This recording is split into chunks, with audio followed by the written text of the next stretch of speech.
This year, President Donald Trump's re-election campaign filed defamation lawsuits against 3 of the country's most prominent news outlets, The New York Times, The Washington Post and CNN.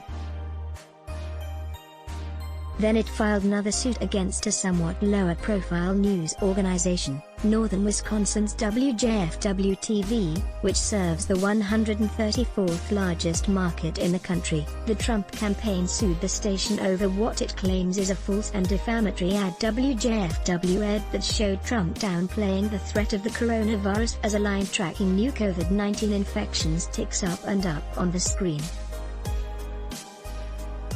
Advertisement: dozens of stations ran the ad.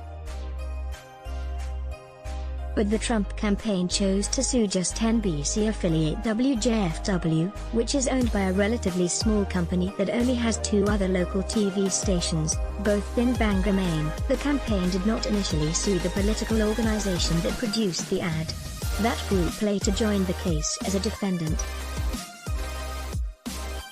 The curious lawsuit is part of a larger, aggressive and exceedingly expensive legal operation by the Trump campaign that's the focus of our latest Trump Incorporated podcast. The campaign has spent over $16 million on litigation and other legal costs, more than any past presidential campaign and more than 10 times what presumptive Democratic nominee Joe Biden has spent on legal services, according to disclosures. Advertisement: Trump has long boasted about his penchant for filing lawsuits. The president and his businesses have reportedly filed over 2,000 lawsuits. After losing a 2006 defamation lawsuit against the journalist Tim O'Brien, Trump told the Post that he knew he couldn't win, but he sued anyway. "I spent a couple of bucks on legal fees, and they spent a whole lot more," Trump said. "I did it to make his life miserable, which I'm happy about." As with other areas, Trump has taken his approach to running his personal life and business to the presidency. Multiple media law experts told us that the suit against tiny WJFW has little chance of succeeding. Susan Seeger, a media defense lawyer and adjunct professor at the University of California, Irvine, School of Law, said, "The courts are very deferential and very protective of opinions about public figures and political issues." Advertisement: so if Trump isn't likely to win, what might he be trying to do? Matthew Sanderson, who served as counsel for Sense John McCain and Mitt Romney, said he thinks the Trump campaign is engaging in scare tactics. "The reason in my opinion that the Trump campaign is filing these types of lawsuits is not necessarily to punish the Wisconsin station. They're not going to be successful," Sanderson said. "The reason they're doing this is to send a message to the rest of the stations to be careful about running anti-Trump ads."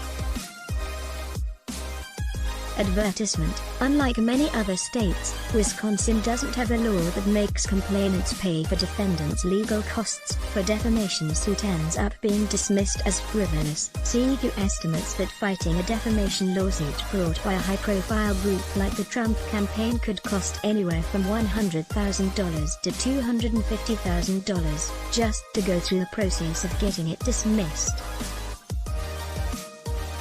We asked the Trump campaign and its lawyers about the suit and why they chose WJFW. They did not respond. Advertisement: the TV station commented, through a lawyer, that WJFW has no choice but to fight the Trump campaign's attempt to bully a small-market broadcaster into surrendering its First Amendment rights. "The public counts on local broadcasters, especially in an election year, to remain free to air criticisms of public officials. Of course, one critical difference between lawsuits Trump used to file in his business dealings and the ones his campaign is filing is that Trump no longer has to use his own money. His donors are picking up the tab.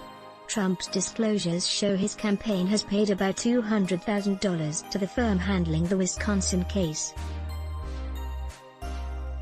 Advertisement: the campaign has also paid $3.3 million to the firm of attorney Charles Harder, who specializes in high-profile reputation defense lawsuits. Harder is representing the Trump campaign in the 3 other defamation suits against media organizations. Harder is perhaps best known as the lawyer who successfully sued Gawker into bankruptcy on Hulk Hogan's behalf while being surreptitiously funded by venture capitalist Peter Thiel. Another set of expenses in the disclosures is also interesting. It shows the Trump campaign spent $95,161 on legal and IT consulting paid to the Trump Corporation. Neither the campaign nor Trump's company responded to questions about those charges. This story is co-published with WNYC. Stay up to date with email updates about WNYC and ProPublica's investigations into the president's business practices. Let's block ads. Why? Show your love for him. Click the link in description. Thanks for watching.